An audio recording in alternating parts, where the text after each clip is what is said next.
7 sole ULSS e un'azienda zero, così la Regione intende dare corso alla nuova sanità del Veneto a partire dal 1° gennaio del 2016. L'obiettivo dichiarato è quello di rendere più efficiente la gestione della spesa pubblica con il contenimento della stessa, l'eliminazione degli sprechi e una integrazione tra sanità e sociale.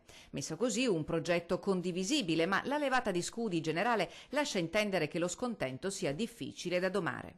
Benissimo se si razionalizza, però attenzione anche ad accentrare ad un'unica persona tutto il potere. I territori non sono tutti uguali, per cui le peculiarità del territorio veneziano possono essere diverse da quello bellunese, da quello padovano, da quello rovigoto, per cui bisogna tener conto delle peculiarità del territorio. La UIL del Veneto ha chiesto un'audizione in 5ª Commissione per sottolineare le contraddizioni del provvedimento che, specie nel settore sociale, sconfesserebbe il cambiamento iniziato con il piano sociosanitario del 2012 ad appena 3 anni di distanza.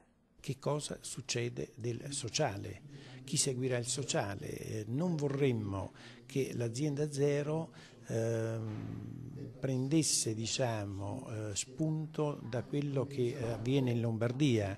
In Lombardia il sociale non è seguito come nel Veneto, non ci sono i distretti e questo vuol dire creare dei problemi ai soggetti più deboli. Così come è stata pensata, l'azienda zero ridurrebbe e svuoterebbe di significato il ruolo della conferenza dei sindaci, con il rischio di fare scomparire la voce dei piccoli comuni. La UIL chiede perciò che la nascita del nuovo esecutivo dei sindaci rappresenti tutti i territori afferenti alle vecchie ULSS per poter garantire la rappresentanza di tutti i cittadini. Cerchiamo sempre di partire dal cittadino.